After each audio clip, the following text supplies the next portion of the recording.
You're listening to Secrets of the Royals, a podcast about the tragedies that befell the royal family. And we're your hosts, journalists and royal experts, Kerry and Maria. Hi, and welcome to Secrets of the Royals with myself, Kerry Parnell. And I'm Maria Cool. Hello and welcome. We're two journalists and old friends. Very old friends. Who have worked for many years on newspapers and magazines, and we share a passion for royal content. So we run our newsletter, The Royal List, and a lively community of great followers, and we'd love to have you on board if you're interested. Yeah, please sign up. Yes. So today we're talking about the lost prince, who is the poor Prince John, who died very tragically, aged 13, after an epileptic seizure in 1919 in Sandringham. So he was born July the 12th, 1905, and he was the last child of King George V and Queen Mary. So they had 6 children in total. The firstborn was Prince Edward, who became Edward VIII for a hot minute before he abdicated for Wallis Simpson. But we'll talk a bit more about him later. Yes, we will. And the next born was Prince Albert, who became King George VI. Who was the Queen's father. So he hadn't ever expected to be king and had to take the throne after his brother abdicated very unwillingly, and therefore changed the line of succession. Exactly, and we all know what happened next after that one. But after him became Prince Henry, who was known as the Duke of Gloucester in later times, but originally Prince Henry, obviously. And after him, it was Prince George, who, if you follow the series, you'll be hearing about because we talk about him in great detail. He was another forgotten tale of tragedy, really. Yeah, it was very tragic. The family actually were really beset by tragedy. So John was the youngest of all of the family. If you come to this story now, you might assume you know all about it, because the narrative now is that he was abandoned at Sandringham by a very cruel and uncaring family and left to die alone with his nanny. Now, as with everything, it's not quite the whole story. And I did a little bit of digging about some of these documents, which I really enjoy doing. And I just think we've got a few more layers to add to this story. So basically, when he was born, he was described as a bonny baby, a beloved youngest child of the family, and was brought up with all the other children of the family in Sandringham as well. And you have to remember back in, 100 years ago, that even actually in the late Queen's time, it was very normal that the monarchs didn't have that much interaction with their children. I mean, they did, but they weren't hands-on parents. So the children spent a lot of time at Sandringham, and they had a nanny who they called Lala Bill. Her name was Charlotte. So at first, everything seemed fine, and John was described as very healthy and very bonny. And then he started to show signs of epilepsy, and historians think now most probably autism. So he was included with the family and came out for all the normal outings and things like that. Obviously, wasn't he just too young to attend his dad's coronation? He didn't attend his father's coronation in 1910. At that point, then his ill health was starting to become apparent. So I think he had his first epileptic seizure around 4 years old. And then that's when the family started to realise that he had health issues. And by the time they announced that Prince George was going to prep school in Broadstairs in 1912, and then I think a year later, they confirmed that Prince John wouldn't be following him. So this was at the point that the public started to understand that perhaps, then he'd be about 7, wouldn't he? And they'd be expecting him to be going to school. Yeah. So from the historical records, by 1916, his seizures were starting to increase both in severity and regularity. So at this point, he was sent to live with Lala Bill in Wood Farm in Sandringham. Wood Farm would later become the place of refuge for Prince Philip, who decided he would retire there. Yes, of course. So Sandringham, we were discussing Sandringham, weren't we, recently? Haven't you? You spent a lot of time there. Yeah, so my family come from East Anglia, and so we would holiday in Norfolk. And Sandringham, actually, I had a grandmother that lived in Sandringham. So we've been to Sandringham many times, and it's just the reason why the royal family find Sandringham, have always found Sandringham as a place of refuge, a place of healing.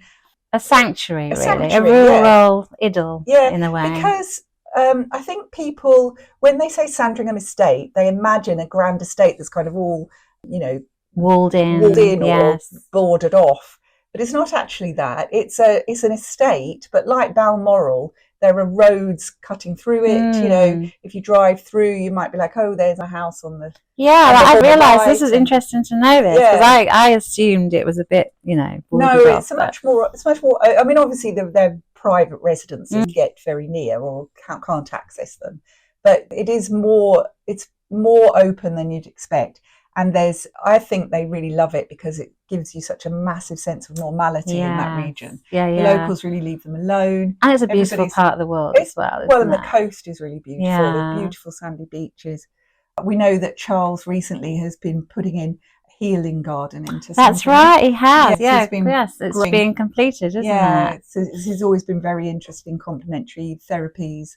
And so he's been growing. And obviously that part of the world means a great deal to William and Kate. And Kate's convalesced a lot in that part of the world. So in that respect, if you look at it like that, it makes more sense then that John was sent to live in Sandringham, which would have been a safe, nurturing, caring environment for him, in a home that they really valued. Yes, well, they loved it, didn't they? I mean, George V absolutely adored Sandringham, and he loved living in was it Park House? So the whole family had spent a lot of time there. So at this point, then we're getting to the doctors then warned the king and queen that John would most likely not live a long life. Now, obviously, medicine back then, we didn't, they hadn't made the gains they had in epilepsy medication, or even awareness of his whole condition. So, and wasn't there that quote from the governess about...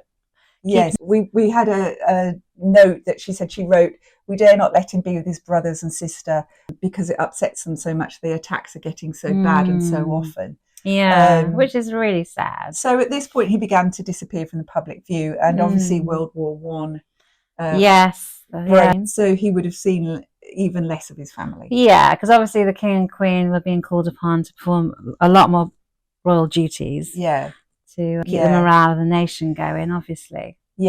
So the royal family still do spend Christmas at Sandringham, and they did so in 1918. It was no exception. And they had a joyful family day in Sandringham itself, in the house itself. And John was part of those celebrations. And then he went back to Wood Farm. And shortly after that, on January the 18th, 1919, he had a severe epileptic seizure and died in his sleep. Now, his mother was really shocked and obviously grieving, but wrote in her diary, she said, "It was a great shock, though for the poor little boy's restless soul, death came as a great relief. They broke the news to George and they motored down to Wood Farm. We found poor Lala very resigned and heartbroken. Little Johnny looked very peaceful lying there." So on the 20th of January, the Daily Mirror reported on his passing, and it was only at this point that they mentioned epilepsy. And then on the 21st of January, his funeral was held in Sandringham, and it was a low-key, so much is made of this. Is really interesting because it was a low-key funeral, and they had local people attend, and they had a beautiful wreath on the coffin, which said, from his parents, which said, "To our darling little Johnny." So it was a low-key funeral. However, the king did order state mourning. A month of it, wasn't it? So that's not exactly, now people suggest that they just tried to, excuse the pun, but bury the news. But they they were obviously ordered state mourning. They weren't trying to hide this away. So some commentators will suggest that this embodied how uncaring and cruel the royal family were and still are.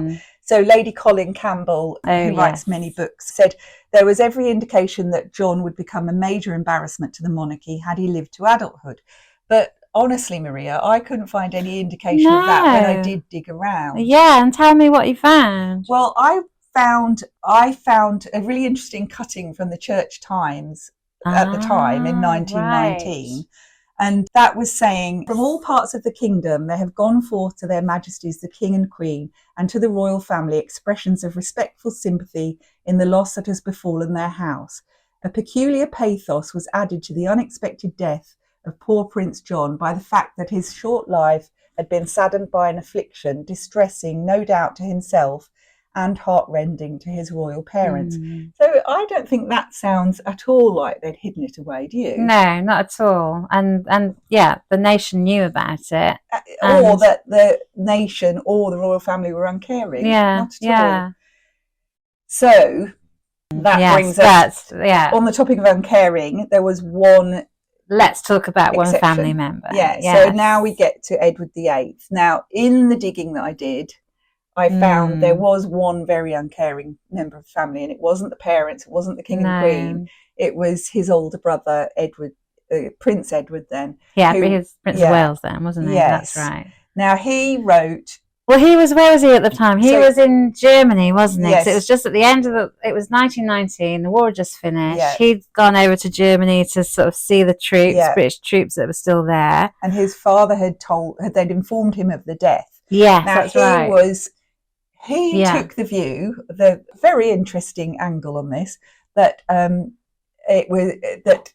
it was a great excuse for him to come back and see his mistress. That's right. Not his grieving family, but his mistress. Yes. And what did you find? What was that? So we found letters from him saying, I'll read some. So his mistress was Frida Dudley Ward. Yes, she was. Yes, he did like the married ladies. And he wrote to her, I had great and wonderful hopes of seeing Troyes tomorrow, if the goddess of fortune had been kind to us.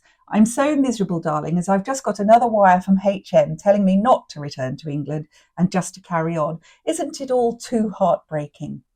Of course, my little brother's death plunges me into mourning. Don't think me very cold-hearted, sweetheart, but I've told you all about that little brother, darling, and how he was an epileptic and might have gone west any day, ! Yes, charming and so heartfelt. What does all the mourning in the world matter to toi et moi? I'm terribly, terribly sorry for my sister, who was going to a lot of parties in February. I mean, really. Yeah, so that's his... Somehow I don't think this mourning will last very long, as I think the funeral was today. It looks to me as if as little as being made of it as possible. No one would be more cut up if any other 3 brothers were to die than I should be. I honestly can hardly read these words out. It's so horrible. Yeah. But this poor boy had become more of an animal than anything else, and was only a brother in the flesh and nothing else. He's been practically shut up for the last 2 years anyhow. No one has even seen him except the family, and then only once or twice a year, and his death is the greatest relief imaginable, or what we've always silently prayed for. So this charming letter came up for auction a few years ago. I can't imagine why anybody would want to buy that, but how horrible is that? Exactly. Weren't we lucky that he abdicated, quite frankly? He's a really unpleasant person. Yeah. Clearly. So, I mean, I do know from doing a bit of research, obviously, on his brother, Prince George, that George was heartbroken by John's death. Because he was very close to him. That's what his mother said as well. He was really heartbroken and she was really moved. Exactly. So she wrote in her diary that she missed the poor dear child every day. And she wrote a letter to her friend Emily Alcock, which also came up, saying, it is a great relief as his malady was becoming worse as he grew older, and he had thus been spared much suffering. I cannot say how grateful we feel to God for having taken him in such a peaceful way. He just slept quietly into his heavenly home. No pain, no struggle, just peace for the poor little troubled spirit, which had been a great anxiety to us for many years, ever since he was 4 years old. Oh, that's so sad. Well, it doesn't sound uncaring, No, does not it? at all. I know. It's very heartfelt, and obviously she was grieving deeply. But I mean, obviously those are the times where you weren't allowed to show your emotions anyway. No, so that's right. For her to write that, I know, that's right. Yeah. And then I think the last words should be from Prince John. So there was about 20 years ago, he had kept up a lively correspondence with his mother and father and his friends, and used to write to them from Sandringham. And some letters were shown on Antiques Roadshow. Oh, that's great, yeah. And one of them, he said, he'd written it in 1916, sent it to his father, and it said, Dear Papa, I'm sending a box of snowdrops for you, which I picked. Oh, I know. so sweet. And very symbolic, because snowdrops wouldn't have even lasted the journey. So, No, that's true. like poor little John. Oh, poor John. Well, we hope you've enjoyed hearing about John and his tragic life. But yeah, thank you for following us. And there'll be more again soon. Bye. Thanks for listening. If you enjoyed this episode, do share with your friends and subscribe to the Royal List newsletter over on Substack.